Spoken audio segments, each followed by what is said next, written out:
पदांजकम् वन्देऽहं श्रीगुरो श्रीयुतापदकमलं श्रीगुरून् वैष्णवांश श्रीरूपं सागरजातां सहगणा रघुनाथां तं सजीवं साद्वैतं साद्वैतं कृष्णचैतन्यं श्री राधा कृष्ण पादान सगन ललिता श्री विशाखामतांश नमो विष्णुपादाय कृष्ण पृष्ठा भूतले श्रीमते भक्ति वेदांत स्वामी नामने नमस्ते सारस्वते देवे गौरवाणी क्षाण्य निर्विशेष शून्यवादी पाश्चात्य स्थान्य वांछाकल्पतरुभ्यश्च कृपा सिंधु एवं पतितानां पावनेभ्यो वैष्णवेभ्यो नमो नमः नमो महावदनाय कृष्ण विदाते कृष्ण कृष्ण चैतन्य नामने गौरस्य नमः हे कृष्ण करुणा सिंधु दीनबंधु जगत्पते गोपसा गोपिका कांता राधा कांता नमस्ते तप्त कांचन गौरांगी श्रीराधे वृंदावनेश्वरी विश्वानुसुते देवी प्रणमामि हरिप्रिये निवासाय निवासाय नित्य परमात्मने बलभद्र सुभद्राभ्याम जगन्नाथाय ते नमः जय श्री कृष्ण चैतन्य प्रभु नित्यानंद श्री अद्वैत गदाधर शिवासादि गौर भक्तवृंद हरे कृष्णा कृष्णा कृष्णा हरे हरे हरे राम राम राम हरे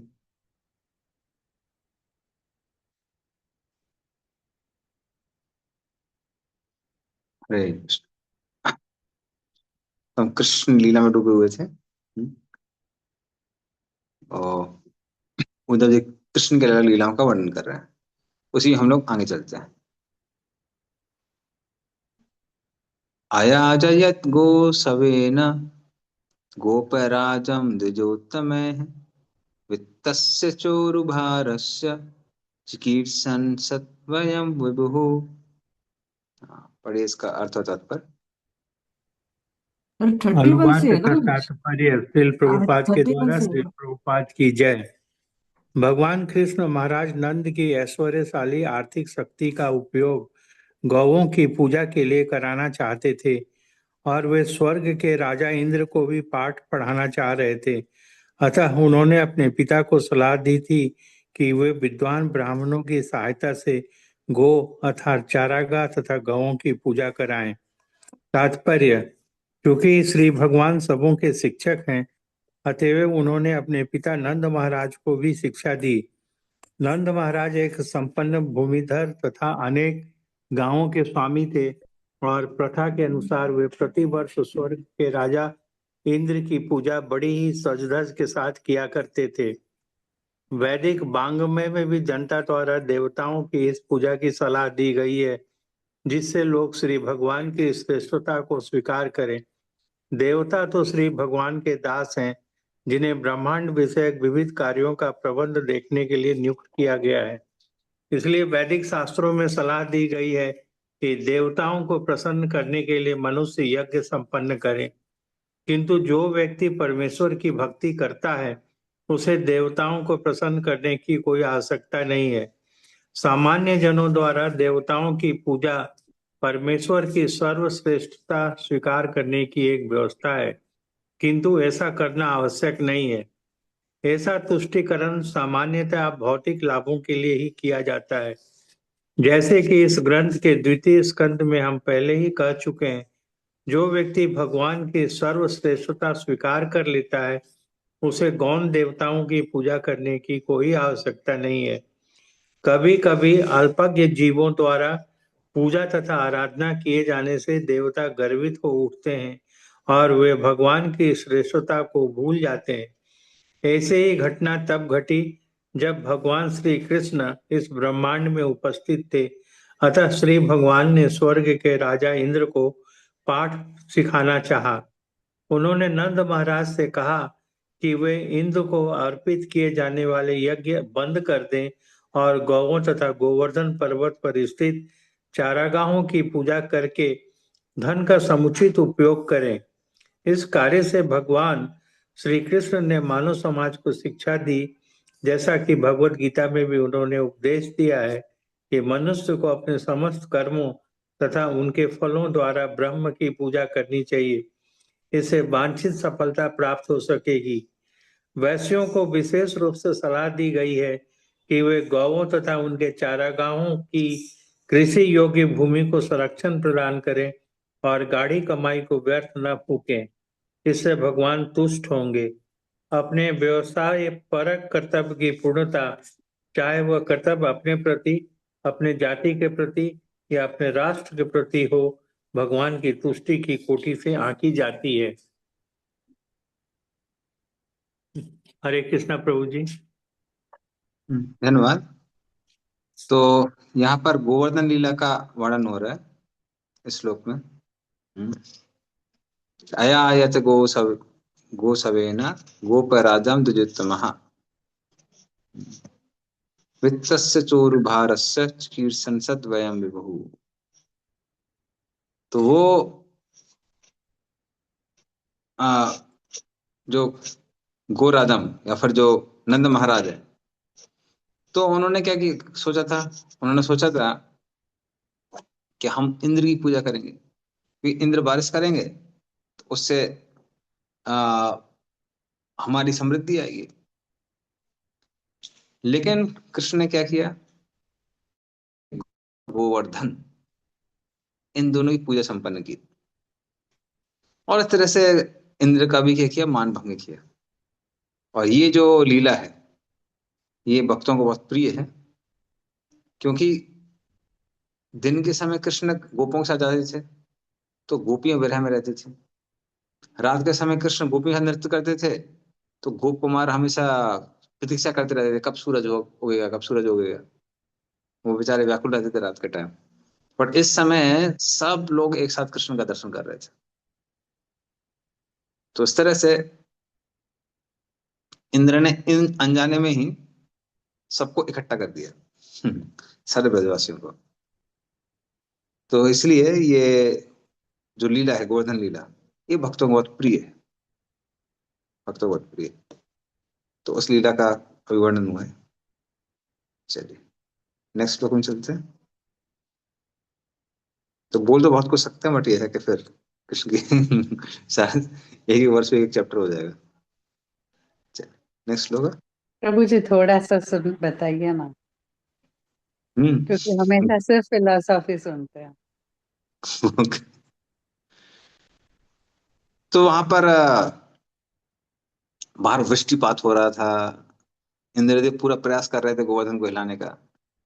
और यहाँ कृष्ण क्या कर रहे थे, कृष्ण सारे गोप सपाओं के साथ में आनंद विहार कर रहे थे। सब हंसी मजाक चल रहा था। तो कृष्ण बाएं हाथ पर बाएं हाथ की उंगली पे गोवर्धन को धारण किए हुए थे। तो यशोदा मैया को बड़ी चिंता हो जाती है, कह रहे ना, मेरा बेटा इतनी मेहनत कर रहा है, पूरा इतना बड़ा पहाड़ उठाना पड़ रहा है बेचारे को। तो फिर कृष्ण का नहीं है, कहते कृष्ण कहते हैं कि मैया मैं ज्यादा मेहनत नहीं कर रहा हूँ, क्योंकि हमने गोवर्धन की पूजा की है इसलिए गोवर्धन बहुत संतुष्ट है, इसलिए वो तो हवा में ऐसे ही झूल रहे हैं। तो फिर यशोदा कहती है अगर वो हवा में झूल रहे हैं तो हाथ हटा लो ना, झूलने दो हवा में, क्या दिक्कत है। तो फिर वहां पर मधुमंगल, कुछ मास्टर जिनका नाम है, वो वहां खड़े हुए थे। तो मधुमंगल कहने लगता है फालतू में चिंता कर रही हो, हैं, तुमको क्या लगता है कृष्ण ने अपने हाथ में गोवर्धन को धारण किया हुआ है। बोली ये सब नाटक चल रहा है, सब ये ब्राह्मण के मंत्र का प्रभाव है। तो जो मैंने मंत्र उच्चारण किए हैं उसकी वजह से गोवर्धन यहाँ पे झूल रहे हैं, कृष्ण तो बस ऐसे उंगली रखी हुए है। तो यशोदा कहने लगे अरे बहुत बकबक करता है, शांत रहो। फिर यशोदा सारे गोपों को देखती हैं, जो बड़े बड़े गोपाल थे, ब्रजवासी। उनको कहती हैं कि तुम लोगों को शर्म नहीं आती है, हमारा लाला अकेले पूरा पहाड़ उठाए हुए है और तुम लोग ऐसे ही खड़े हुए हो, तमाशा देख रहे हो, चलो उसकी हेल्प करो सब लोग। तो फिर सब लोग अपना अपना बांस उठा लेते हैं और गोवर्धन को सपोर्ट करने की कोशिश करते हैं। मधुमंगल कहते हैं फालतू भी इतनी मेहनत कर रहे हो, गोवर्धन का ऐसे डंडे लगा के खुजली करने से क्या फायदा, ये सारा का सारा मेरे मंत्रों का प्रभाव है। तो फिर यशोदा कहने लगती फिर ये बकवास कर रहा है।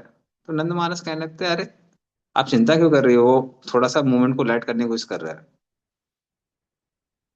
तो फिर यशोदा कहने लगती है अरे तुम बहुत कृष्ण थक गए होगे, कुछ खा लो,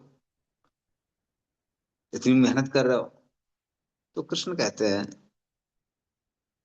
कि मुझे भूख नहीं लगी है। तो मधुमंगल कहते हैं उसको भूख क्यों लगेगी, वो कहाँ मेहनत कर रहा है, मेहनत तो मैं कर रहा हूँ, मैं अपने मंत्रों के प्रभाव से पूरा उसको कर रहा हूँ। तो मेरे लिए लेके आओ सब कुछ, मैं खाऊंगा। तो इस तरह से सब हंसी मजाक चल रहा था। वहां पर सारी गोपियां कृष्ण को देख रही थी, और कृष्ण भी क्या कर रहे थे, आंखों आंखों से गोपियों के साथ में आदान प्रदान कर रहे थे। लेकिन जैसे वो राधा रानी को देखते हैं, तो फिर गोवर्धन थोड़ा हिलने लगता है, और जैसे ही गोवर्धन हिलने लगते हैं तो आसपास सारा, हाँ, पत्थर पत्थर नीचे गिरने लगता है। तो फिर सारी सखियां राधा रानी को कहती हैं, थोड़ा संभालो वरना हम सब दब जाएंगे। तो फिर राधा रानी अपना घूंघट डाल लेती है।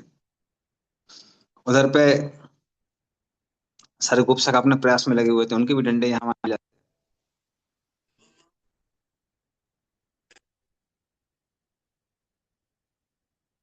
हरे कृष्ण, हरे कृष्ण। तो जो वो थे, वो उनके भी डंडे यहाँ वहां हिल जाते हैं, किसके, हाँ, गोप सखाओं के। फिर कृष्ण क्या कहते हैं कि कृष्ण देखते हैं कि सब लोग बड़े व्याकुल दिखाई दे रहे हैं। कृष्ण अपनी बांसुरी बजाना चालू करते हैं,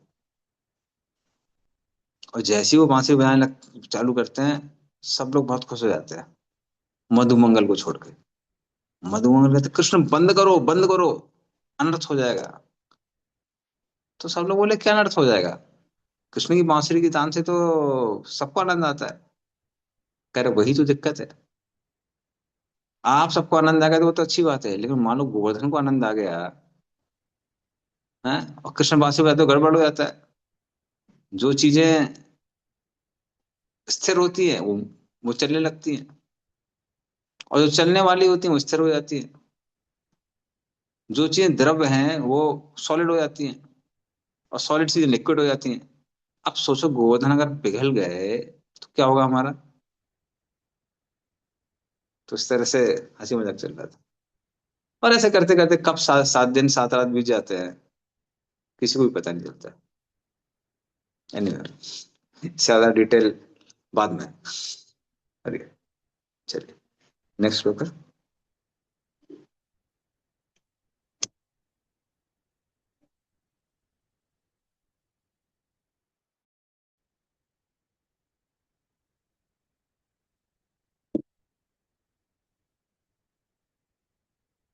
वर्ष तीन्द्रे व्रज कोपात भग्नमाने अति विह्वलः गोत्र लीलात पत्रेण त्रातो भद्रानुग्रहणता। हाँ, पढ़िए इसका अर्थ और तात्पर्य से वर्थ। ओके। हरे कृष्णा। एक मिनट, छोड़ो। हे भद्र विदुर, अपमानित होने से राजा इंद्र ने वृंदावन पर मूसलाधार वर्षा की। इस तरह गौवों की भूमि ब्रज के निवासी बहुत ही व्याकुल भोगों की भूमि ब्रज के निवासी बहुत ही व्याकुल हो उठे, किंतु दयालु भगवान कृष्ण ने अपने लीला छत्र गोवर्धन पर्वत से उन्हें संकट से उबार दिया। हरे कृष्णा। धन्यवाद। तो से इंद्र कुपित हो गए, इंद्र ने वर्षा की, और कृष्ण ने क्या किया। तो कृष्ण सोचने लगे कि ये सारे के सारे जो गोप सखा है, मन नाथा मत परिग्रह, तो ये मुझे अपना नाथ मानते हैं और मेरे चरणों का आश्रय लेते हैं। और फिर स्व आत्म योगे ना, मैं अपने आत्मयोग से क्या करूंगा, सो या मैं व्रत धारित। तो मैंने व्रत लिया कि मैं अपने भक्तों की रक्षा करूंगा, तो अब मैं इनकी रक्षा करने वाला हूँ। और फिर कृष्ण क्या करते हैं, गोवर्धन को उठा लेते हैं। नेक्स्ट श्लोक का।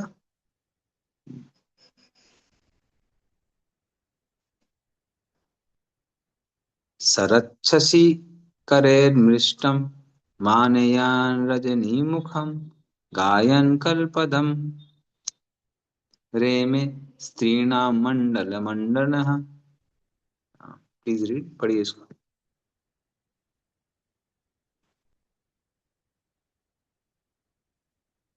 अनुवाद तथा तात्पर्य श्रील प्रभुपाद के द्वारा। श्रील प्रभुपाद की जय। वर्ष की तृतीय ऋतु में भगवान ने स्त्रियों की सभा के मध्यवर्ती सौंदर्य के रूप में चांदनी से उजली हुई शरद की रात में अपने मनोहर गीतों से उन्हें आकृष्ट करके उनके साथ विहार किया। तात्पर्य: गौओं की भूमि वृंदावन छोड़ने के पूर्व श्री भगवान ने अपनी युवा सखियों अर्थात दिव्य गोपियों को अपनी रास लीला द्वारा आनंदित किया। यहाँ पर उद्धव ने श्री भगवान के कार्यों का वर्णन करना रोक दिया। इस प्रकार श्रीमद् भागवत के तृतीय स्कंद के अंतर्गत भगवान श्री कृष्ण का स्मरण नामक दूसरे अध्याय के भक्ति वेदांत तात्पर्य पूर्ण हुए। हरे कृष्ण प्रभु जी। धन्यवाद। तो यहाँ पर कृष्ण की जो गोपियों के साथ लीला है उनका वर्णन किया गया है, और कृष्ण ने अलग अलग गोपियों के साथ में अलग अलग लीलाएं की। जैसे आ, जो उन्होंने लीला की है,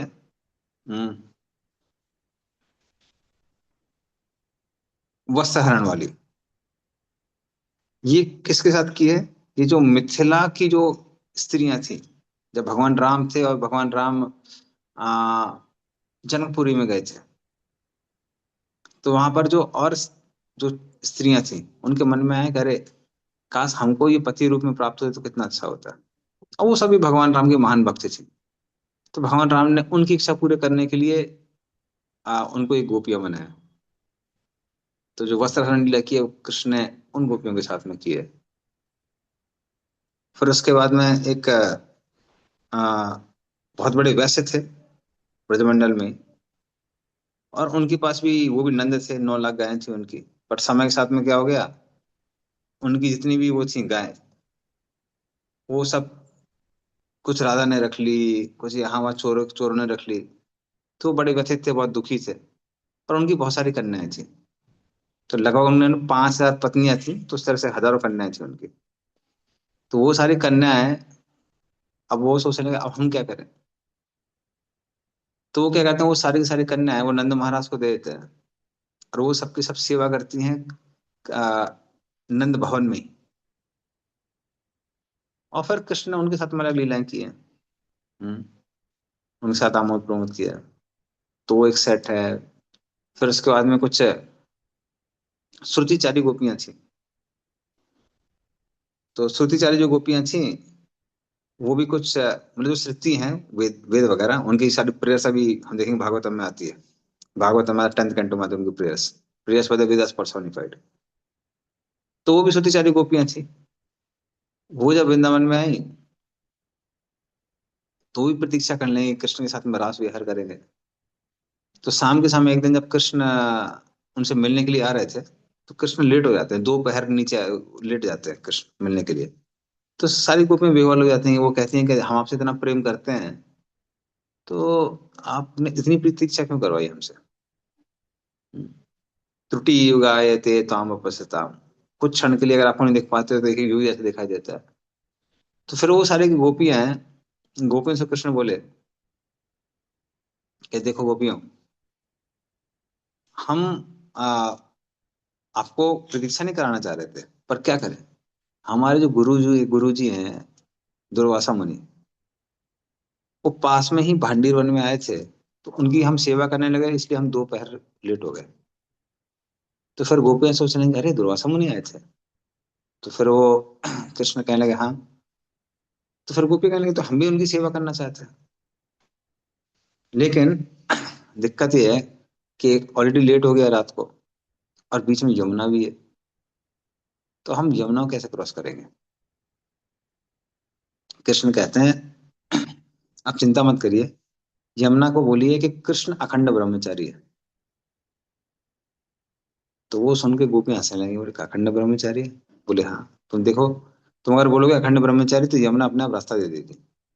तो सारी गोपियां अपने अपने पकवान बना के लाती हैं, और यमुना के पास में आती हैं और कहती हैं कि आ, अगर कृष्ण अखंड ब्रह्मचारी है तो आप हमको रास्ता दे दीजिए। और यमुना तुरंत रास्ता दे देती है, और गोपियां यमुना को पार करके उस साइड जाती हैं। और फिर वो दुर्वासा मुनि के पास में जाती हैं, तो सारी गोपियों में कंपटीशन होने लगती है कि हम खिलाएंगे, हम खिलाएंगे, हम खिलाएंगे, इतने बड़े योगी हैं, कृष्ण गुरु हैं, हम खिलाएंगे। दुर्वासा मुनि कहते हैं आप चिंता मत करिए, हम अपना मुंह खोल के इतना बड़ा कर लेंगे, सब एक साथ खिला सकते हैं। तो दुर्वासा मुनि अपने योग सिद्धियों से खूब सारा मुंह खोल लेते हैं, और फिर वो क्या करते हैं, और सारी गोपियों को खिला देती है, खिला पिला के सब प्रसन्न हो जाती है। तो इस तरह सारी गोपियां संतुष्ट हो जाती हैं। फिर वो कहती हैं कि देखिए, हम लोग इस तरफ आ तो गए, पर अब लौटते में फ्री होना पड़ेगी। तो दुर्वासा मुनि, आप बताइए कि हम वापस कैसे जाएं। दुर्वासा मुनि बोले, आप चिंता मत करिए, आप यमुना को बोलिए कि जो दुर्वासा मुनि है वो मात्र दूर्व घास का अर्क, उसका जो रस है वही पीते हैं, और कुछ खाते पीते नहीं है, बहुत संयमी है, तो यमुना रास्ता दे देगी। पर गोपियां हंसने लगती हैं, बोले अरे ये इतना खा गया मतलब और अभी अभी बोल रहे हैं कि हमको से हमसे दूर घास का वो पीते हैं, रस पीते हैं। गोपियां आती हैं फिर से ऐसे ही बोलती हैं कि दुर्वासा मुनि सिर्फ दूर घास का वो पीते हैं, रस पीते हैं, अगर वो ऐसा सत्य है तो आप मार्ग दे दिए। और यमुना भी ये करती है, मार्ग दे देती है। तो फिर वो सुन के सारी गोपियां हंसने लगती हैं, कहते हैं गुरु ठग, चेला ठग, और बीच में ठगनी। हाँ, तो जैसे गुरु है, गुरु ही बोल रहा है कि इतना खा पी के बोल रहा है हम सिर्फ दूर घास का वो पीते हैं। चेला बोल रहा है कि हम अखंड ब्रह्मचारी हैं, हमारे साथ नाश्ता रहता है, और बीच में ठगनी भी है वो, बोलो तो रास्ता दे दीजिए यमुना, कि सब एक पार्टी के मिले हुए हैं। तो फिर वो कृष्ण के पास जाते हैं, फिर कृष्ण समझाते हैं। कृष्ण कहते हैं गोपी, मैं तुम्हारे साथ आमाद प्रमोद करता हूँ, लेकिन सिर्फ तुम्हारे प्रेम के कारण। हम्म, वरना मुझे आ, किसी स्त्री के साथ नृत्य करने की आवश्यकता नहीं है। पर तुम लोग मुझे प्रेम करती हो, तुम लोग इस तरह से व्यवहार कराना चाहती हो, तुम चाहती हो कि मैं तुम्हारे साथ नृत्य करूं, इसलिए तुम्हारी इच्छा पूरे करने के लिए मैं ये करता हूँ। और उसी तरह से दुर्वासा मुनि बहुत बड़े योगी हैं, उनको खाने पीने की आवश्यकता नहीं है, लेकिन आपको प्रसन्न करने के लिए उन्होंने इतना सब कुछ खा लिया, अपने जीव की लालसा के लिए नहीं किया। तो इस तरह से वो लीला होती है। तो एनीवे, तो इस तरह से बहुत सारी कृष्ण लीलाएं की हैं गोपियों के साथ, और अलग अलग सेट की गोपी है। ठीक है, तो ये सब कृष्ण ने कहा किया वृंदावन में। अभी हम आगे चलेंगे, तो द्वारका लीला स्टार्ट हो जाएगी नेक्स्ट चैप्टर में। ये सुमित चेतन प्रभु।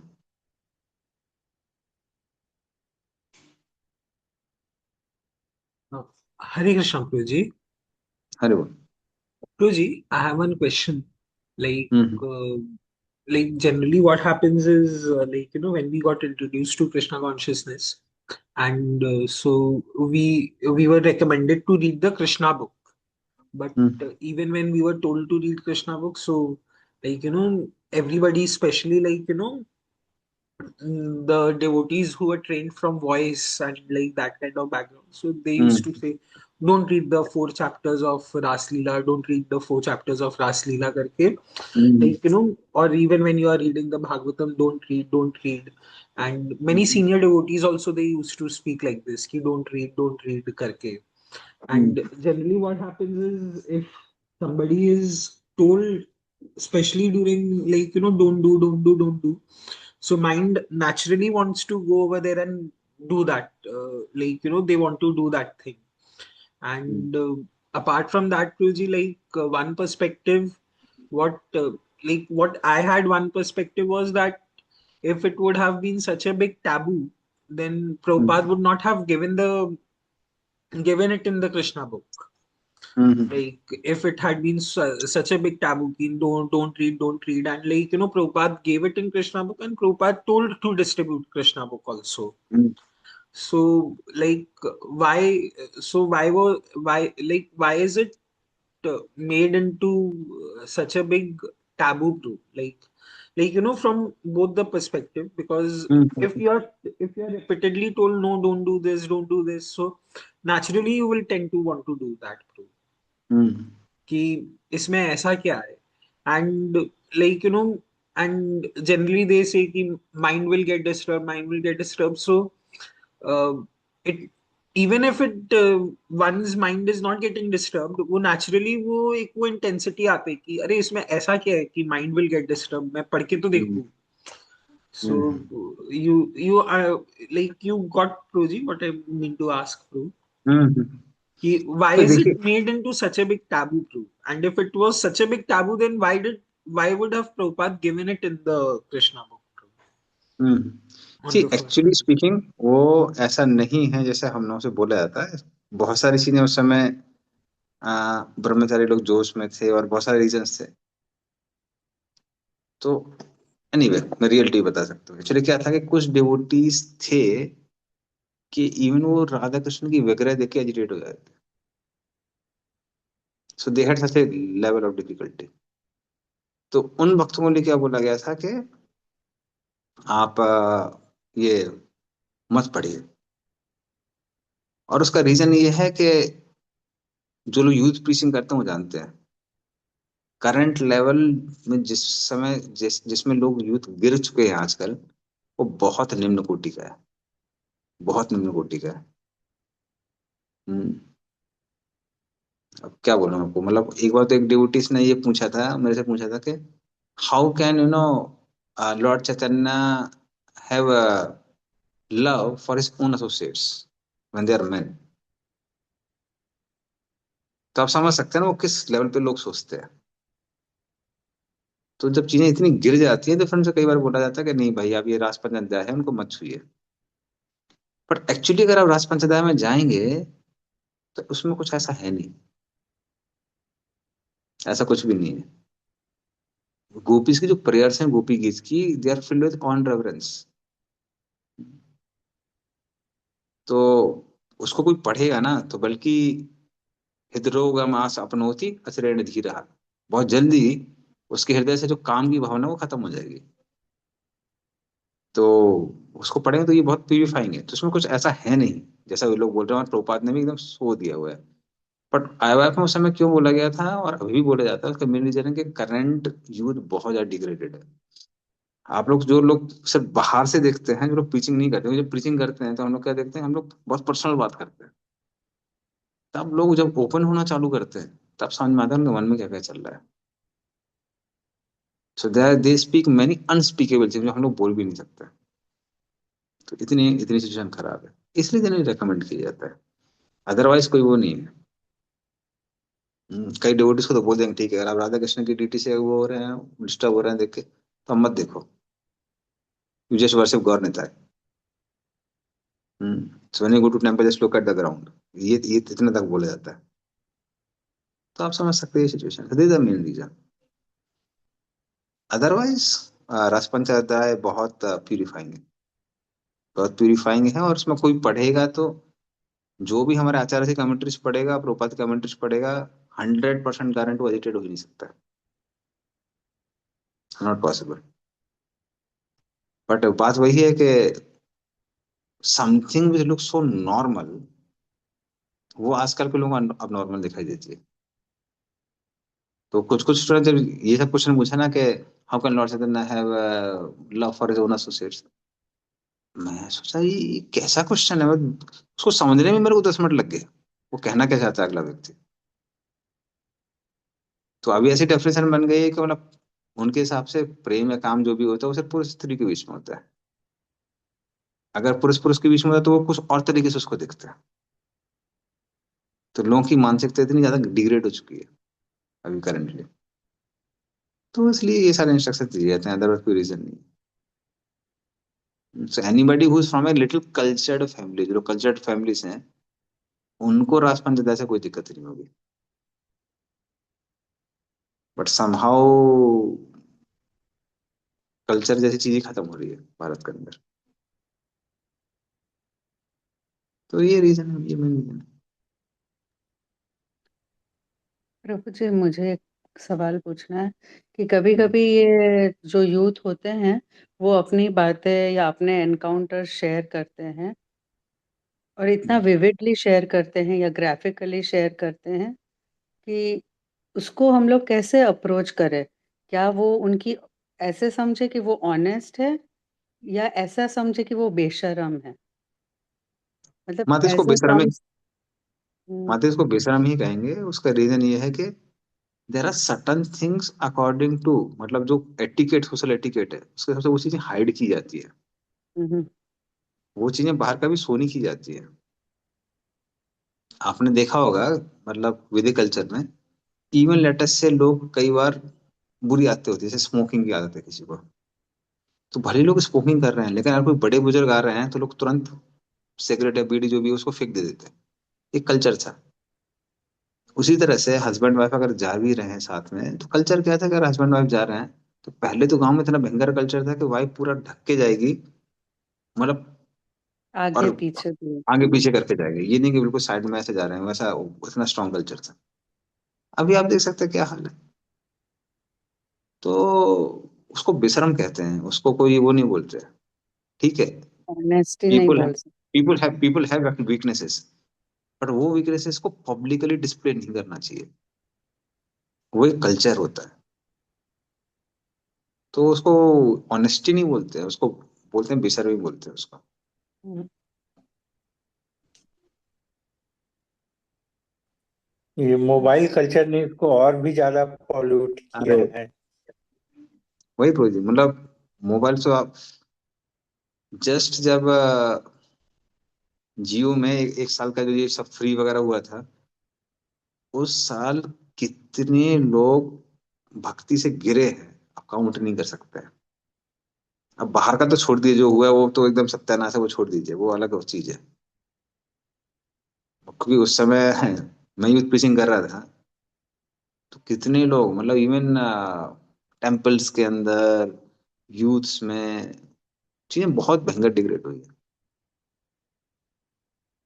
तो उसका वही मैं कह रहा हूँ, इसलिए जो रेस्ट्रिक्शंस वगैरह है, जो या फिर जो भी कुछ बोला जाता है फैनेटिकली, वो इसलिए बोला जाता है क्योंकि चीजें अभी बहुत खराब है।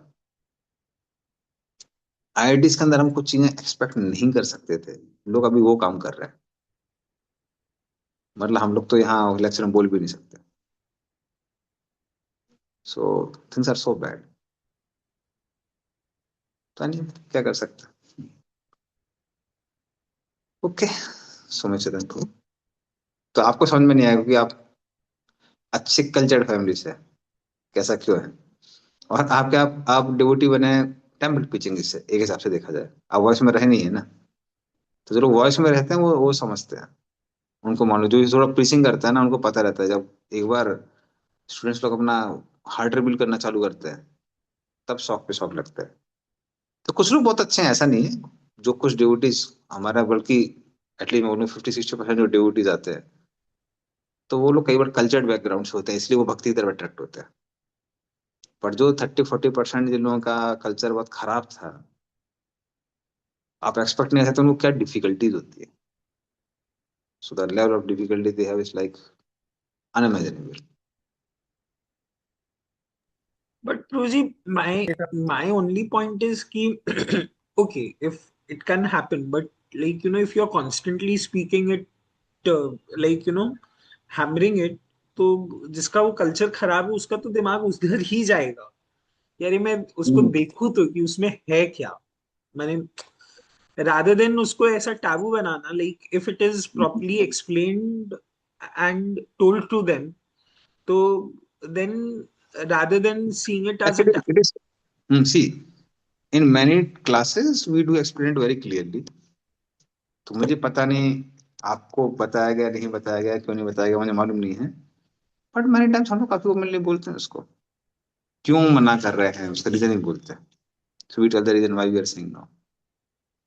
तो ऐसा नहीं कि बताते नहीं है, तो वो जनरली वो एक्सप्लेन करते हैं वॉइस वॉइस क्लासेस में वो सब। दूसरा बात क्या होता है कि एक्चुअली जिसको हम लोग बोल सकते हैं, आई वोंट से फ्लॉ और वॉट एवर, जो मैं बोल सकता हूँ थोड़ी कमी है, वाकई में यूथ प्रीचिंग में थोड़ी कमी है। हम लोग फोकस बहुत ज्यादा किस पे करते हैं, मिजरीज ऑफ द वर्ल्ड। तो जो नेगेटिविटीज हैं उसमें बहुत फोकस रहता है, एक्सेसिव फोकस। और जो पॉजिटिव पार्ट है कई बार वो उतना फैन नहीं होता है।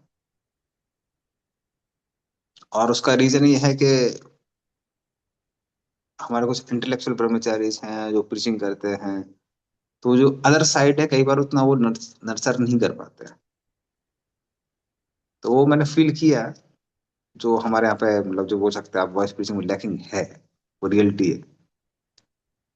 बट इंडिविजुअली अब जो अलग अलग उसके इंचार्जेस हैं, तो उसके हिसाब से भी चीज डिफर करती है।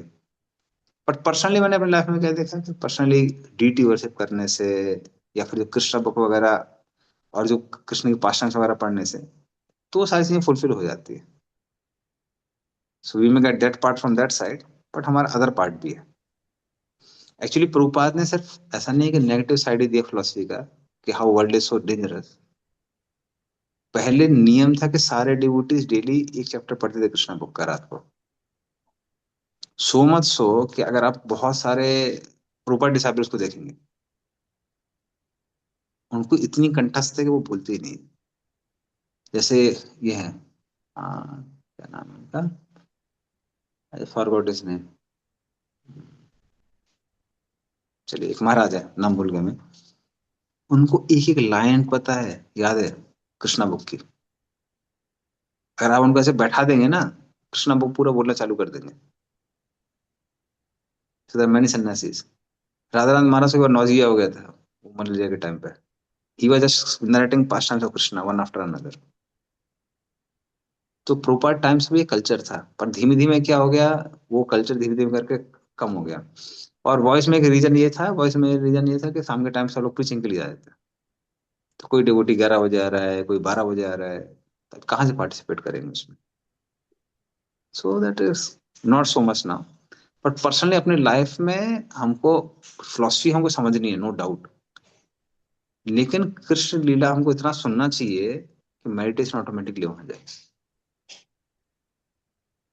तो वो भी प्रभु एक पार्ट जी, होना चाहिए कल्चर का। एक बात कहना चाहेंगे। सब हाँ श्रद्धा बोलिए और कृष्ण। विश्वास की, श्रद्धा और विश्वास की बात है। घर में ही अगर पेरेंट्स एक रूम में रहते हैं या बड़े भाई बहन दो अलग रूम में रहते हैं, तो हम उनको कभी भी शंका की दृष्टि से नहीं देखते हैं, मन में हम्म वो भाव आता ही नहीं है। तो उसी तरह हम्म से कृष्णा कॉन्शियसनेस के बारे में अगर हम कुछ बुक्स की स्टडीज प्राइम मतलब शुरू में कर लेते हैं, तो इस लेवल में आने के बाद करने पे हमें डाउट नहीं होगा। इसलिए भागवतम में भी कहा गया है कि सीधे दसम स्कंद में मत जाइए, पहले शुरू के ये सब हम्म पढ़ लीजिए, उसके बाद जाइए। तो मुझे लगता है कि हम्म श्रद्धा और विश्वास जैसी होगी ना, उसी रूप में हम उसको ग्रास्प करेंगे प्रभु जी। हम्म। हाँ वो है, और कुछ लेकिन क्या होता भक्ति है का स्तर, एक्चुअली।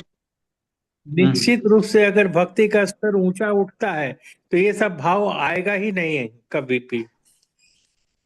हम्म। और दूसरा क्या होता है कि प्रूफ दवाई भी कैसा है ना, दवाई टाइम प्लेस सर्कमस्टांसेस के हिसाब से दी जाती है। तो कभी भी एक ही दवाई सबको नहीं दी जाती है। तो वही हमने बताया, जब लोग बहुत डिग्रेडेड है तो ये सब चीजें आती हैं।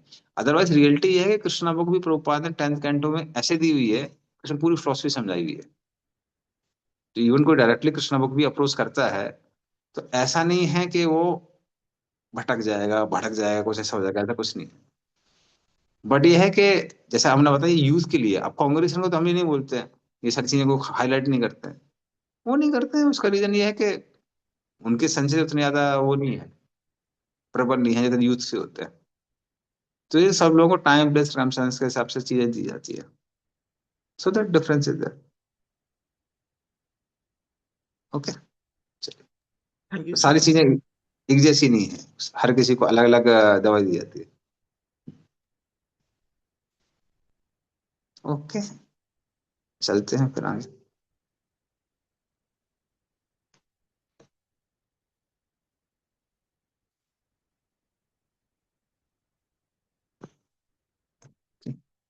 उवाच तथा सा आगत्य पुरं स्वपित्रोस् चिकीर्षया संबलदेव संयुतः निपत्य तुंगत रिपुयूथ नाथम हतम विकर्षत व्यसुम ओज सौर्व्याम। पढ़िए इसका अर्थ और तात्पर्य। अनुवाद तथा तात्पर्य श्रील प्रभुपाद के द्वारा। श्रील प्रभुपाद की जय। श्री उद्धव ने कहा, तत्पश्चात भगवान श्री कृष्ण श्री बलदेव के साथ मथुरा नगरी आए और अपने माता पिता को प्रसन्न करने के लिए जनता के शत्रुओं के अगुआ कंस को उसके सिंहासन से खींचकर अत्यंत बलपूर्वक भूमि पर घसीटते हुए मार डाला। तात्पर्य, यहाँ पर कंस की मृत्यु का संक्षिप्त वर्णन हुआ है, क्योंकि ऐसी लीलाएं दसम स्कंद में स्पष्टता से और विस्तार से वर्णित है। भगवान ने 16 वर्ष की आयु में ही अपने को माता पिता का योग्य पुत्र सिद्ध किया। दोनों भाई कृष्ण तथा भगवान बलराम वृंदावन से मथुरा गए और उन्होंने अपने मामा कंस का वध किया, जिसने उनके माता पिता वासुदेव तथा देवकी को अत्यधिक कष्ट दे रखा था। कंस एक विराट दैत्य था और वासुदेव एवं देवकी ने कभी सोचा भी नहीं था कि कृष्ण तथा बलराम यानी बलदेव इतने बड़े तथा बलवान शत्रु का संहार कर सकेंगे।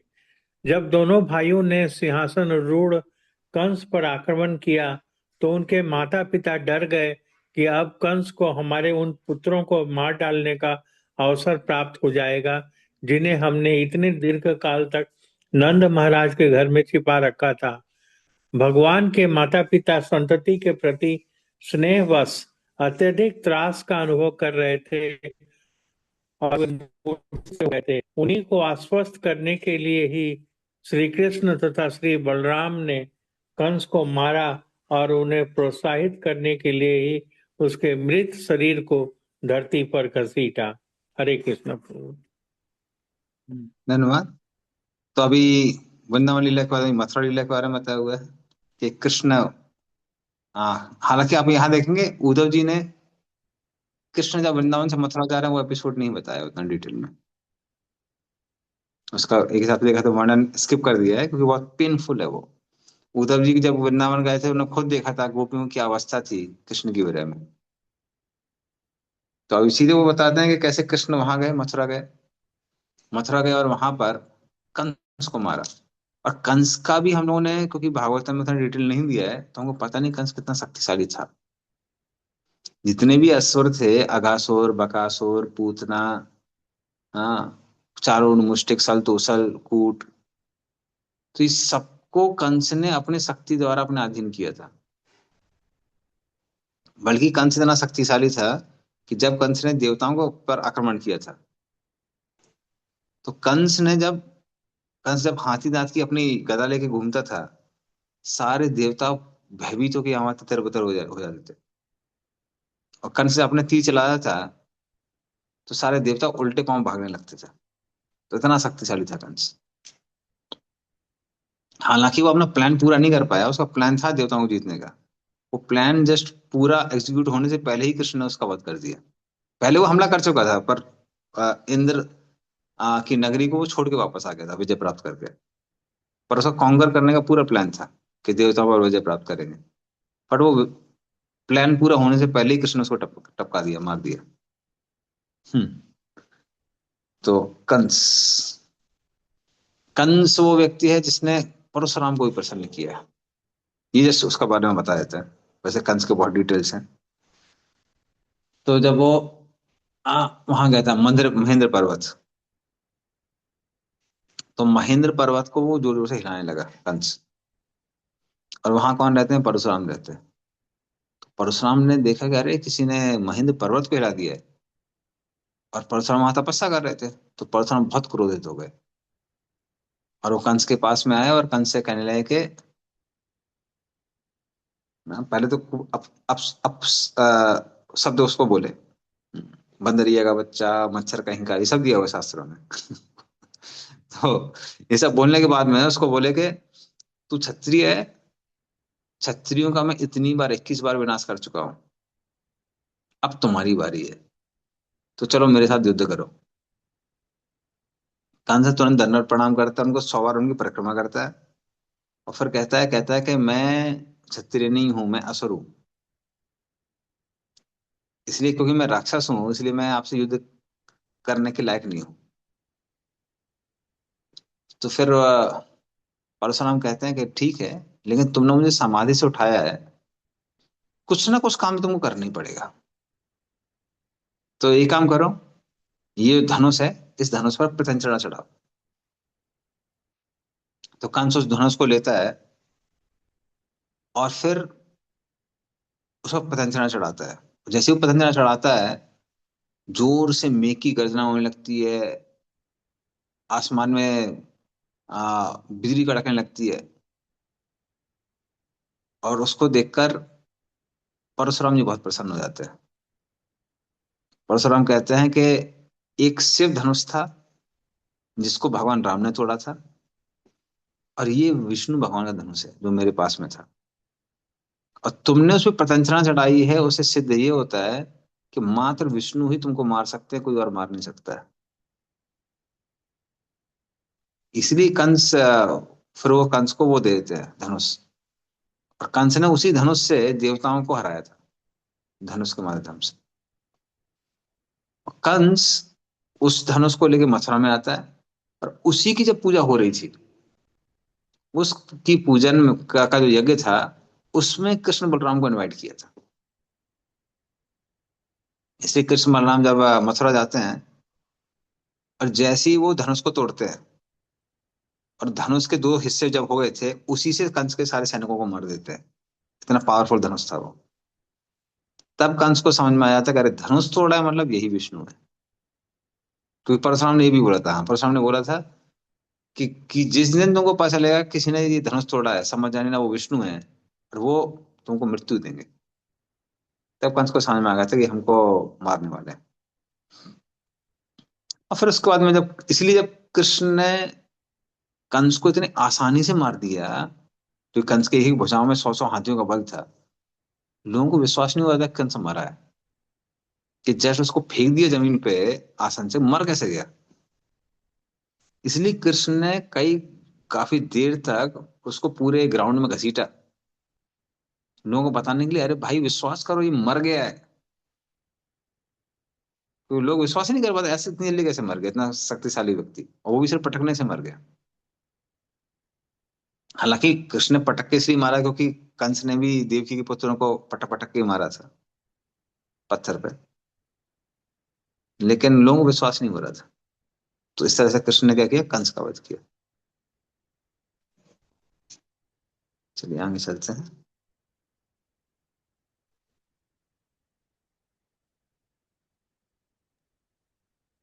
प्रभु जी, इसमें बताया गया है कि ये कंस जो है वो असुर थे, लेकिन उनकी हम्म बहन तो देवकी अत्यंत पतिपरायण स्त्री, धार्मिक स्त्री थी।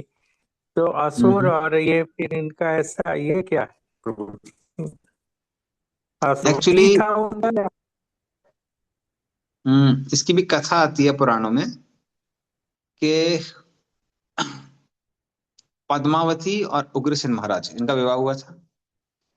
तो एक बार जब उग्रसेन महाराज, वो राज्य में ही थे, और पद्मावती विहार के लिए, घूमने के लिए बाहर जाती है। तो जब वो एक एक उद्यान में घूम रही थी, उसी समय आसमान में एक राक्षसों का राजा था। तो वो वहां पर विचरण कर रहा था, हवा में जा रहा था। तो जब वो पद्मावती को देखते हैं, तो पद्मावती को देख के वो आकर्षित हो जाता है, और फिर वो उग्रसेन महाराज का रूप धारण करके वहां पर उनके साथ में संग करता है, पद्मावती के साथ।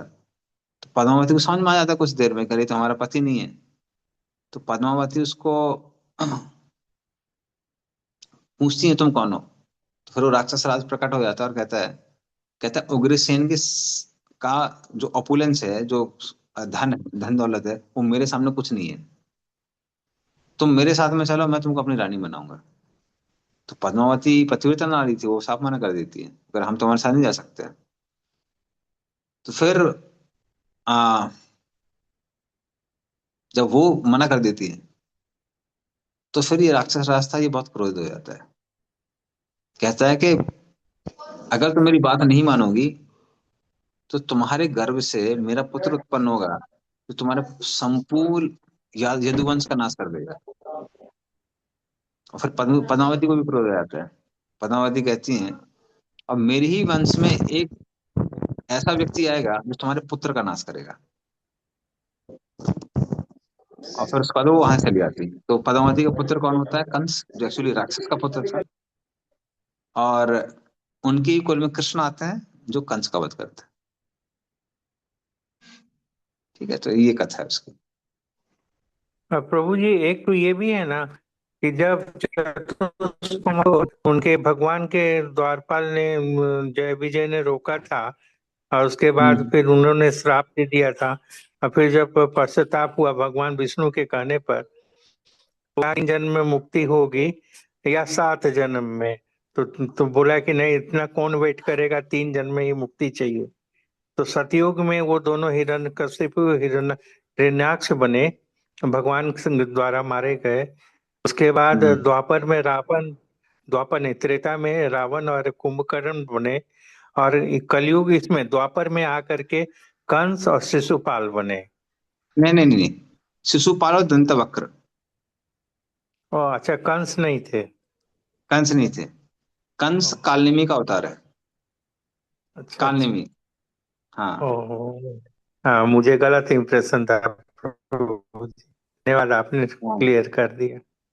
कौन तो कौन वो थे प्रभु जी, शिशुपाल और दंतवक्र, दंतवक्र। दंतवक्र। दंतवक्र धन्यवाद और प्रभु जी। शिशुपाल दोनों ही कृष्ण के रिश्तेदार थे।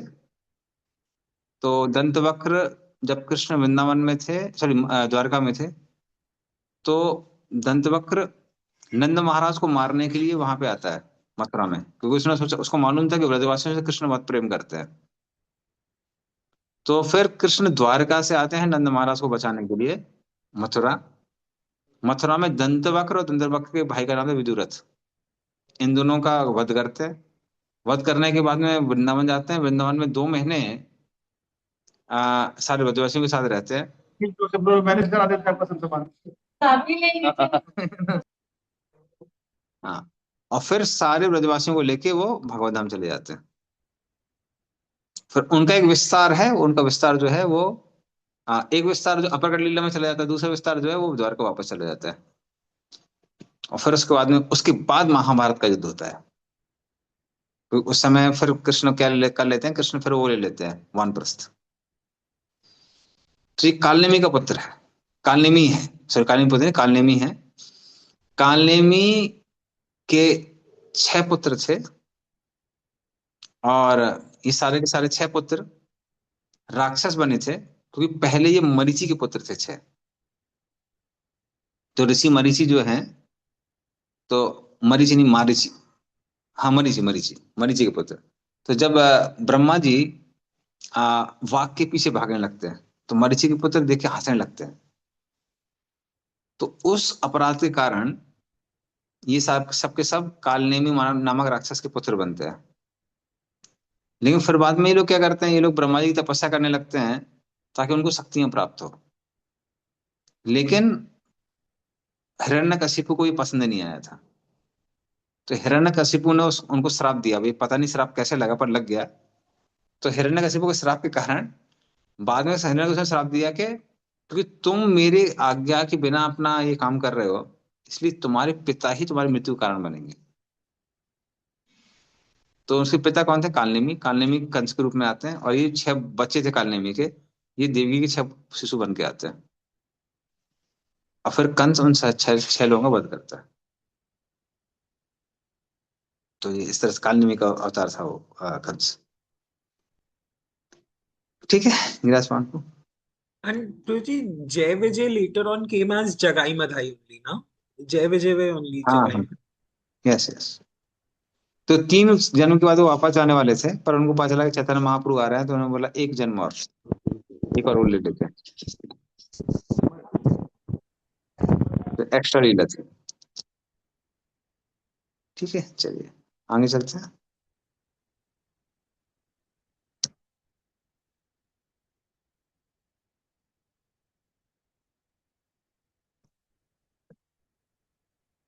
संदीपने सकृत प्रोक्तम ब्रह्माधीत्य सविस्तरम तस्मै प्रादाद्वरम पुत्रम मृतम पंच जनोदरात्। पढ़िए इसका अर्थ तात्पर्य। कृष्णा, भगवान ने अपने शिक्षक सांदीपनि मुनि से केवल एक बार सुनकर सारे वेदों को उनकी विभिन्न शाखाओं समेत सीखा और गुरु दक्षिणा के रूप में अपने शिक्षक के मित्र पुत्र को यमलोक से वापस ला कर दिया। तात्पर्य, एकमात्र कृष्ण ऐसे हैं जो अपने गुरु के मुख से एक बार सुनकर ही वैदिक विद्या की समस्त शाखाओं में पारंगत हो सकते हैं। यमराज के क्षेत्र में आत्मा के चले जाने पर कोई व्यक्ति में शरीर को जीवित नहीं कर सकता। तो भगवान कृष्ण ने यमलोक तक जाने का साहस किया और अपने गुरु के मित्र पुत्र को ढूंढा तथा उसे वापस लाकर उनसे उनसे प्राप्त शिक्षा के लिए गुरु दक्षिणा के रूप में सौंप दिया। भगवान स्वभावतः सारे वेदों में सिद्धहस्त है, किंतु सबों के समक्ष दृष्टांत प्रस्तुत करने के लिए कृपा माने गुरु से वेदों का अध्ययन करना चाहिए और सेवा तथा दक्षिणा द्वारा गुरु को प्रसन्न करना चाहिए। उन्होंने स्वयं इस पद्धति को अपनाया। भगवान ने अपने गुरु सांदीपनि मुनि की सेवा की और भगवान की शक्ति को समझ करके ही मुनि ने ऐसी वस्तु मांगी जिसे पूरा कर पाना अन्य किसी के लिए असंभव था। गुरु ने कहा कि उसका मृत पुत्र ला करके उसे दिया जाए और भगवान ने उसके इस आग्रह को पूरा किया। अतः भगवान अपने प्रति किसी भी प्रकार की सेवा करने वाले के प्रति कृतज्ञ नहीं है। भगवान के वे भक्त सदैव उनके प्रेमा भक्ति में व्यस्त रहते हैं, कभी भी भक्ति के प्रगतिशील प्रयाण में निराश नहीं होते। हरे कृष्णा। धन्यवाद। तो भगवान ने संदीपनि मुनि से शिक्षा प्राप्त की और 64 दिनों में ही 66 कलाएं सारी सीख ली थी उन्होंने, भगवान ने। और वो सारी विद्याएं सीखने के बाद में उन्होंने जब बोला गुरु दक्षिणा, तो सांदीपनि मुनि बोले कि साधारण गुरु दक्षिणा तो नहीं मांगेंगे जो बाकी लोगों से मांगते हैं। तो उन्होंने से क्या मांगा, बोले हमारे जो मित्र पुत्र थे उनको वापस लेके आओ। और फिर कृष्ण सब जगह जाते हैं, पहले समुद्र में जाते हैं, वहां उनको पांचजन्य नामक राक्षस मिलता है। तो उनको लगता है कि इसने तो नहीं खा लिया है, तो भगवान उसका वध करते हैं और पांचजन्य अपना शंख प्राप्त करते हैं। उसके बाद जब वो यमलोक जाते हैं तो वहां पर संदीपनि मुनि के पुत्र को यमराज ही स्वयं लेके आ जाते हैं। और इस तरह से वो अपने गुरु के मृत पुत्रों को वापस लेके आते हैं। हाँ, तो सर भगवान स्पेशल है, सांदीपनि मुनि को मालूम था ये भगवान है, तो बोलिए कुछ भी कर सकते हैं। इनसे कुछ ऐसा नहीं मांगना चाहिए जो बाकी साधारण इंसान भी कर सकता है। तो ये लीला भगवान करते हैं।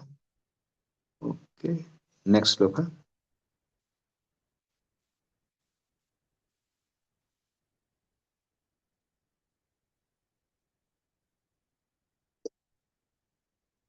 समाहुता भीक्ष्म कन्ययाये श्रिया सवर्णेन बभूष येषाम् गन्धर्ववृत्तामचिटं स्वभागं जहरे पदं मूर्ध्नि दधत् सुपर्णः। पढ़े इसका अर्थ तात्पर्य।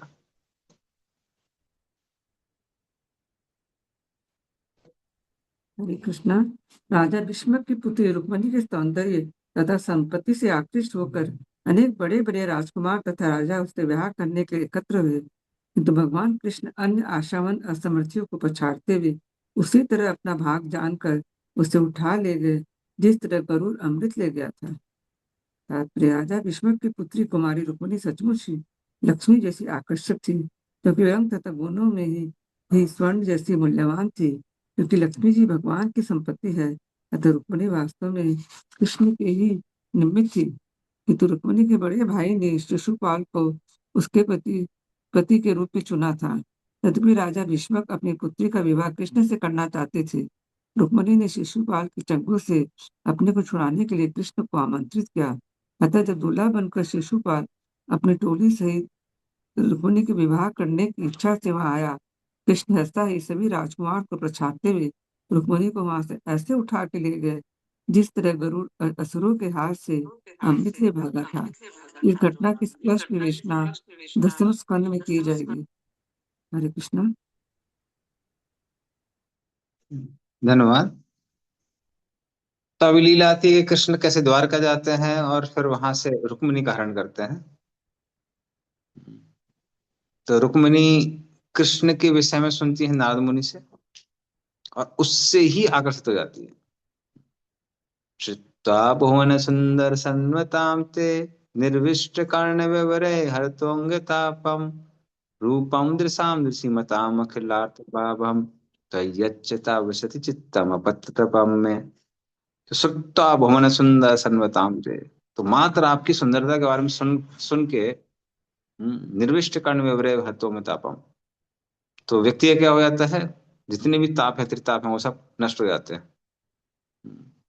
तो रूपम दृशाम दृश्यमताम अखिलार्थ भावम, तो मेरे मन में एक इच्छा प्रकट हुई, रुक्मिणी जी कहती है कि वो तो परम रूप है जिसकी तुलना किसी और रूप से नहीं की जा सकती है, तो वो लाभ मुझे चाहिए। तो चाहिए अच्युतावची चित्रम प्रतम, तो इस तरह से रुक्मिणी जी कृष्ण की ओर आकर्षित हो जाती हैं और कृष्ण को प्रेम पत्र लिखती है कि आप आके ऐसे समय मेरा हरण करें जिस समय मेरे कोई रिश्तेदार ना हो। और ऑफ कोर्स कृष्ण पूरा परीक्षा करते हैं। वो व्याकुल होती जा रही थी, होती जा रही थी, होती जा रही थी। और जब वो देवी जी की पूजा करके वापस आती हैं तब उनको मन में व्याकुलता बहुत बढ़ जाती है, कृष्ण आए हैं क्या। तो कृष्ण को देखने के लिए वो अपना थोड़ा घूंघट हटाती हैं और अपने बालों को खोलती हैं। वैसे जब वो कृष्ण को देखने की कोशिश करती हैं तो जो वहां पर राजा थे बड़े बड़े, जो अपने रथों पे सवार थे, घोड़ों पे सवार थे, हाथियों पे सवार थे, वो रुक्मिणी की सुंदरता की थोड़ी सी झलक देखते हैं। वो देख के ही सारे के सारे अपने हाथे, घोड़ी और रथ से गिर जाते हैं नीचे। और इससे पहले कि उनको होश आए, कृष्ण तुरंत आते हैं, रुक्मिणी का हरण करके भाग जाते हैं वहां से। हम्म, तो इस तरह से। और फिर बाद में कृष्ण सबको युद्ध करके हराते भी हैं अकेले। जरासंध, शिशुपाल, बाद में रुक्मी आता है, रुक्मी को भी पराजित करता है। तो इस तरह से कृष्ण रुक्मिणी का हरण करके लेके जाते हैं। तो इस तरह से कृष्ण उसको वो करते हैं। चलिए नेक्स्ट श्लोक है।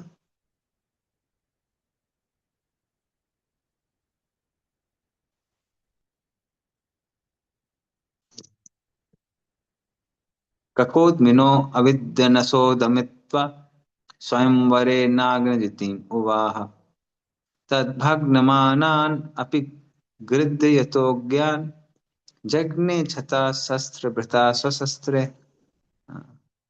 पढ़िए इसका अर्थ और तात्पर्य। हरे कृष्णा। बिना नथ वाले 7 बैलों का दमन करके भगवान ने स्वयंवर की खुली स्पर्धा में राजकुमारी नागनजीति का हाथ प्राप्त किया।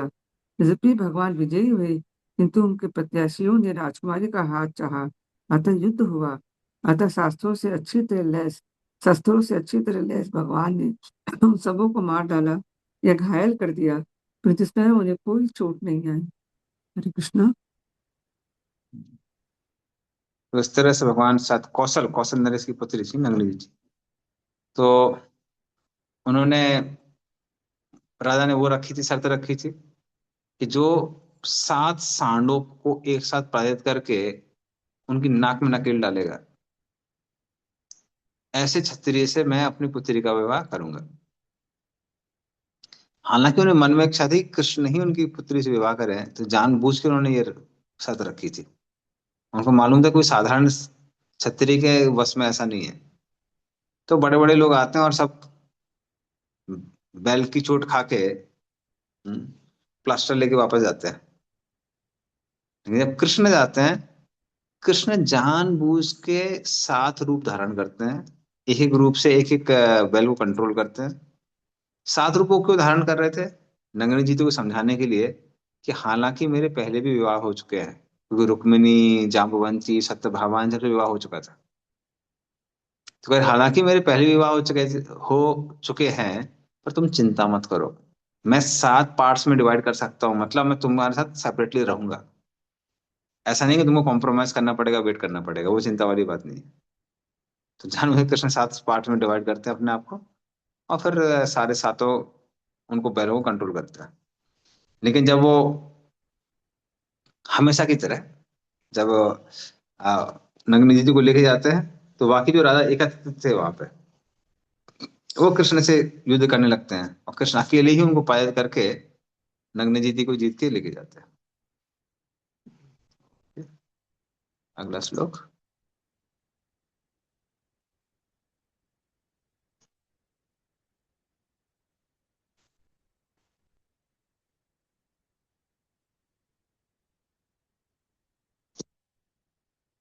प्रियं प्रभुर्ग्राम इव प्रियाय विदित सुर आर्छत दुतरम यदर्थे वज आद्रवत्तम सगणोरसान्धः क्रीडा मृगो नूनमयं वधूनाम्। पढ़े इसका अर्थ और तात्पर्य।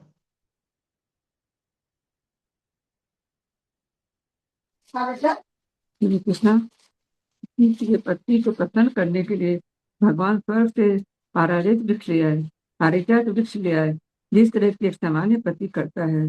किंतु स्वर्ग के राजा इंद्र ने अपनी पत्नियों को उकसाने पर, क्योंकि वह स्त्री वश था, लड़ने के लिए दल बल सहित भगवान का पीछा किया।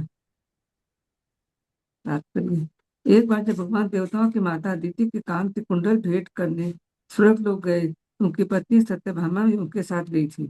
पारिजात नामक एक विशेष पुष्प वृक्ष केवल स्वर्ग में ही उगता है। सत्यभामा ने इस वृक्ष को लेने की इच्छा प्रकट की।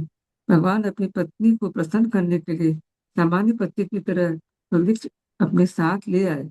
इसे ब्रजी अर्थात ब्रज का नियंता इंद्र कुपित हो उठा। इंद्र की पत्नियों ने उससे युद्ध करने के लिए भगवान का पीछा करने को उकसाया, क्योंकि इंद्र स्त्रीवश पति था और मूर्ख भी था, अतः उनके कहने पर आ गया। उसने कृष्ण से युद्ध करने का दुस्साहस किया। वह इस अवसर पर मूर्ख बना, क्योंकि भूल गया कि प्रत्येक वस्तु भगवान की है।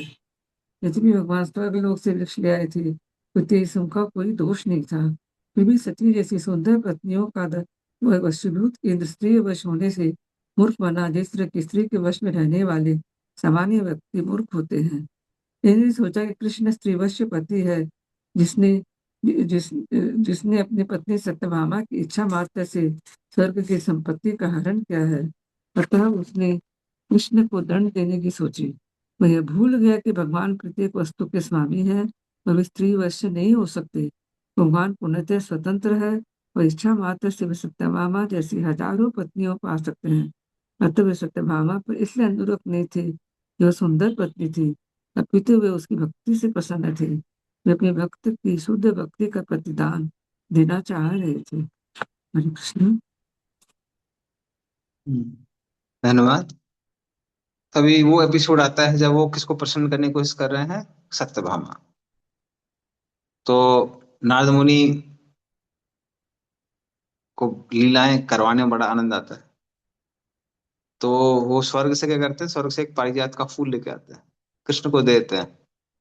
अब कृष्ण चक्कर में पड़ जाते हैं कि भाई किसको दिया जाए। कृष्ण क्या करते हैं, रुक्मिणी जी को देते हैं। जब सत्यभामा को पता चलता है, सत्यभामा बोलती है कि रुक्मिणी को पारिजात फूल दिया, हमको नहीं दिया। कृष्ण बोले फूल छोड़ो, तुमको पूरा का पूरा पेड़ ही ला के दे देंगे। और फिर वो रुक्मिणी को लेके पहले जाते हैं प्राग ज्योतिषपुर, जहां पर नरकासुर का वध करते हैं। उसका रीजन ये था कि वो सत्यभामा को क्यों लेके गए थे, क्योंकि नरकासुर भूदेवी के पुत्र और वराह देव के ही पुत्र, मतलब कृष्ण के ही पुत्र है। तो अगर मान लो वो नरकासुर का वध कर देते तो पत्नी गुस्सा हो जाती। तो इसलिए उन्होंने क्या किया, जानबूझ के सत्यभामा को लेके गए, और सत्यभामा की विस्तार है भूदेवी। तो जब नरकासुर कृष्ण पे हमला करने लगता है तो सत्यभामा कहती है मार दो उसको। तो कृष्ण बोलते देखो तुमने बोला इसलिए मार दिया, हमारी कोई गलती नहीं है। तो माँ के कहने पे मारा ना पुत्र को, इसलिए कृष्ण क्या करते हैं, उनको उसका नरकासुर का वध करते हैं। और वध करने के बाद में नरकासुर से वो लेते हैं आदिति के कुंडल। और कुंडल लेते हैं, कुंडल लेके जाके माता आदिति को दे देते हैं। और देवताओं से जो जो नरकासुर ने लिया था वो दे देते हैं। क्योंकि अगर मान लिया आप किसी के पास जाते हैं तो अगर कुछ गिफ्ट लेना है तो कुछ गिफ्ट देना भी चाहिए, तो वो दे देते हैं। और फिर वो क्या करते हैं, वहां के स्वर्ग के उद्यान से पारिजात का वृक्ष ले लेते हैं। तो वृक्ष ले लेते हैं, तो ये कृतज्ञता का लेवल आप सोच सकते हैं कि इंद्र के साथ भी ऐसा हो सकता है। तो बाकी लोगों के साथ क्या नहीं किया है। तो वैसे इंद्र पहले माइंड नहीं कर रहा था, लेकिन जब सची कहती है अरे तुम तो स्वर्ग के राजा हो, बिना तुम्हारे परमिशन के ये पेड़ कैसे ले जा सकते हैं। तो फिर इंद्र भी अपना पूरा चढ़ जाता है, और फिर इंद्र कृष्ण से युद्ध करने लगता है। और कृष्ण उसको आसानी से पराजित करके वृक्ष वहां से लेके जाते हैं। तो ये इस तरह से कृष्ण सत्यभामा को प्रसन्न करने की कोशिश करते हैं। और प्रभुपाद तात्पर्य में लिखते हैं कि हालांकि ऐसा लग रहा था कि कृष्ण कौन है, जोरू गुलाम है, हैंड पैक्ड हस्बैंड। प्रभुपाद लिखते हैं हैंड पैक्ड हस्बैंड, कि भाई पत्नी ने बोला तो जो बोला बस उसके लिए स्वर्ग भी जाने को तैयार हो गए। बट एक्चुअली हैंडपेड हस्बैंड कौन है? इंद्र है, जो कि सची कहने पे कृष्ण से युद्ध करने लगा। और जहां तक कृष्ण की बात आती है, तो कृष्ण सत्यभामा की भक्ति से प्रसन्न थे, कि इतना प्रेम जो स्त्री करती है, जो पत्नी करती है या भक्त करता है, उसकी बात को हम कैसे ठुकरा सकते हैं। तो ये प्रभुपाद ध्यान रखते हैं। ठीक है, चलिए अगले श्लोक में चलते हैं। प्रियाम प्रभुर्ग्राम, ओके, अच्छा ठीक है, नेक्स्ट है। सुतम मृदेखम वपुसाग्रसंतम दृष्टा सुनाभोन मथितम धरित्र्या आमांत्रितस्तत्तनयाय शेषम दत्त्वा तदन्तः पुरम आविवेश। पढ़े इसका अर्थ हो तात्पर्य। अनुवाद तथा तात्पर्य श्री प्रभुपाद के द्वारा श्री प्रभुपाद की जय। धरित्री अर्थात पृथ्वी के पुत्र नरकासुर ने संपूर्ण आकाश को निगलना चाहा, जिसके कारण युद्ध में वो भगवान द्वारा मार लग गया। तब उसकी माता ने भगवान से प्रार्थना की, इससे नरकासुर के पुत्र को राज्य लौटा दिया गया और भगवान उस असुर के घर में प्रवेश हुए। अनुपात के अन्य पुराणों में यह कहा गया है कि नरकासुर भगवान द्वारा उत्पन्न धरित्री पृथ्वी का पुत्र था, किंतु वह अन्य असुर बाण की कुसंगति के कारण असुर बन गया। नास्तिक को असुर कहा जाता है और यह एक तथ्य है कि अच्छे माता पिता से उत्पन्न व्यक्ति भी कुसंगति से असुर बन सकता है। किसी का जन्म ही सदैव अच्छाई की कसौटी नहीं है। जब तक कोई व्यक्ति अच्छी संगति की शिक्षा नहीं पाता, तब तक वो अच्छा नहीं बन सकता। हरे कृष्ण प्रभु जी। धन्यवाद। तो भगवान नरकासुर का वध करते हैं और उसके पुत्र का नाम था सहदेव। सहदेव को फिर वहां का प्रागज्योतिषपुर का राजा बनाते हैं और फिर कृष्ण वहां से चल देते हैं, क्योंकि भूदेवी ने प्रार्थना की थी कि भाई आ, आप इनका भी उद्धार करिए, हमारे कुल का उद्धार करिए। और फिर प्रभुपाद एक बहुत इंपॉर्टेंट चीज हाईलाइट कर रहे हैं कि भले ही कोई भगवान का पुत्र क्यों ना हो, यहाँ पे नरकासुर कौन है? जो पहले उसका नाम था भौमासुर, भूदेवी और वराहदेव। तो वराहदेव जब भूदेवी को आ गर्भोदक सागर से उठा के लाते हैं, तो भूदेवी पर दृष्टिपात करते हैं और उस दृष्टि से कौन उत्पन्न होता है? भौमासुर उत्पन्न होता है, जिसका परिणाम भौमा था, बाद में असुर बन गए। लेकिन क्योंकि वो राक्षसों से संग करने लगा, तो उनकी कुसंगति के कारण वो भी असुर बन गया, असुर। और फिर भगवान ने स्वयं उसका वध किया।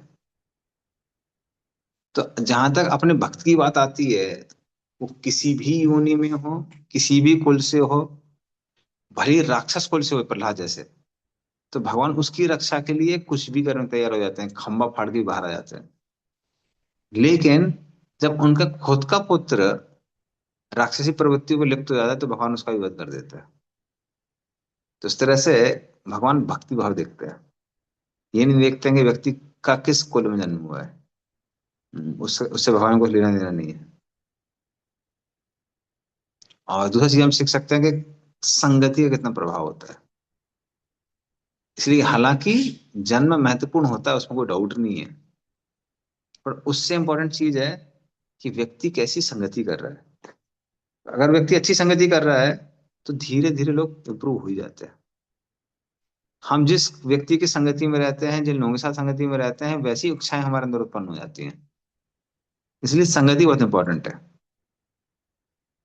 जैसे कई बार लोग जाते हैं जहाँ पे, आप किसी समाज में रह रहे हैं जहाँ लोग अपना दिखावा बहुत करते हैं, तो उस समाज में अगर जा रहे हैं, तो ऑटोमेटिकली लोग भी अपना फिर दिखावा करने की कोशिश करने लगते हैं। लेकिन आप जहाँ जा रहे हैं, लोग सिंपल हैं, नम्र हैं, हम्म, तो वो इंस्पिरेशन भी वहां से आ जाती है।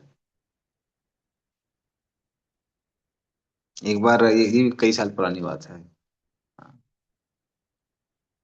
राधा राम महाराज कुछ तो यात्रा कर रहे थे वृंदावन में, बहुत पुरानी बात है। तो उसमें श्रीनाथ जी प्रभु और मफतलाल, क्या नाम है उनका, कृष्णचंद्र प्रभु। अब कृष्णचंद्र प्रभु उस समय, कृष्णचंद्र प्रभु के जो फादर थे, पीवी नरसिम्हा राव की गवर्नमेंट की पहले की बात है, he was fifth richest person of India. वो भारत के पांचवें अमीर व्यक्ति थे, पांचवें नंबर के। लेकिन जब महाराज वहां पे वृंदावन यात्रा में उनको लेके गए, वो और श्रीनाथ जी प्रभु का भी अपार इलेक्ट्रॉनिक्स वगैरह बहुत फेमस है। हाँ, सीमा ट्यूब्स, बल्ब्स वगैरह सब का मैन्युफैक्चरिंग करते हैं। तो ये दोनों के दोनों गोबर की गाड़ी में खड़े हुए थे, जिसमें गोबर लेके जाते हैं ना ठिलिया में, तो उसमें दोनों दोनों खड़े हुए थे। तो फिर वो इंस्पिरेशन कहाँ से आई? क्योंकि जिन भक्तों के साथ में रह रहे थे वो अपने जमीन पे बैठे हुए हैं ना, गाय की सेवा कर रहे हैं। तो उनके साथ रहते वो इंस्पिरेशन आ गई, उनको लगने लगा ये सबसे पावन चीज है, गोबर की डलिया में बैठना या गोबर की गाड़ी में बैठना। तो हम जिस समाज में रहते हैं उस समाज से हम लोग प्रभावित हो जाते हैं, और हम उसी तरह से अपनी क्वालिटीज को भी एग्जिबिट करते हैं। तो दैट बिकम्स ए, जिसको बोलते हैं बेंचमार्क, वो बेंचमार्क बन जाता है।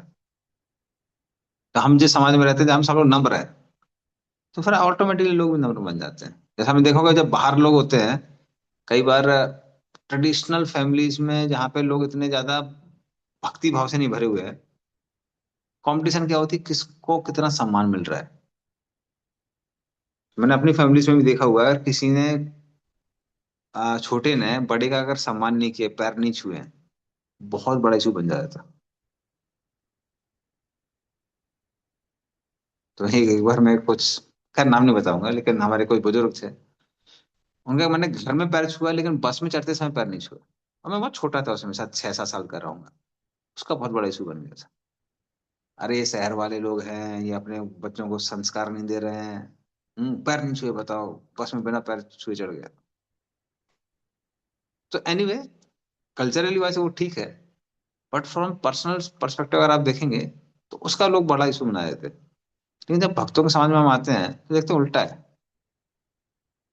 दूसरों का सम्मान करना, दूसरों की सेवा करना, वो ऑटोमेटिक इंस्पिरेशन में आ जाता है। तो आ जाता है कि सब लोग यही कर रहे हैं। So we like to serve other devotees, we like to respect other devotees, वो सब कल्चर में आ जाता है। तो ये प्रोपाल इस पे एम्फेसाइज कर रहे हैं, जैसे भक्तों के, जैसे लोगों के संग में रहेंगे हम वैसे ही बन जाएंगे। इसलिए भक्तिविनोद ठाकुर ने आ, जब में कौन कौन से व्यवधान आते हैं, सबके अलग अलग सॉल्यूशंस दिए हुए हैं, पर सारे व्यवधानों का एक कॉमन सॉल्यूशन दिया है, हरि नाम चिंतामणि। वो है, आप ऐसे भक्त के साथ में जप करिए जिसका जप करने में जो आनंद लेता है, जिसका नाम, जिसके पास नाम रुचि है। तो जिस व्यक्ति के पास नाम रुचि है उसके साथ अगर आप जप करेंगे तो ऑटोमेटिकली आपको भी नाम रुचि जागृत हो जाएगी। सो दैट्स असुर ऑफ डिवोटीज, भक्तों का संग बहुत महत्वपूर्ण है। तो अगर किसी का प्रूपात बुक रीडिंग मन नहीं कर रहा है, तो उन भक्तों का संग करिए जिनका मन करता है, जो उसमें अब्सॉर्ब रहता है। जप में अगर आनंद नहीं आ रहा है, तो उन भक्तों के साथ में रहिए जिनका जप में आनंद, जिनको जप में आनंद आता है, तो आपको आनंद आने लगेगा। सेवा भाव नहीं है, उन भक्तों के साथ में रहिए जिनका सेवा भाव है, तो हमारा भी सेवा भाव आ जाएगा। तो भक्तों का संग, खासकर मैं स्पेसिफिकेशन के साथ बोल रहा हूँ, ये सबसे ज्यादा प्रभावशाली है। इससे ज्यादा प्रभावशाली कुछ नहीं। प्रभु जी, हम लोग जब यात्राओं में जाते हैं तो मैंने ऑब्जर्व किया है कि बहुत सारे भक्त होते हैं जो बहुत सेवा करते हैं, और कुछ भक्त होते हैं 2-3 जो बहुत सेवा लेते हैं, लेकिन 5 साल 10 साल 15 साल बाद भी वैसे के वैसे ही होते हैं। वो उसी मूड में होते हैं कि उन यात्रा में जा रहे हैं, मतलब सेवा लेनी है क्योंकि पे किया है या जो भी। तो जो सेवा कर, तो उनको क्यों असर उन पे होता नहीं है?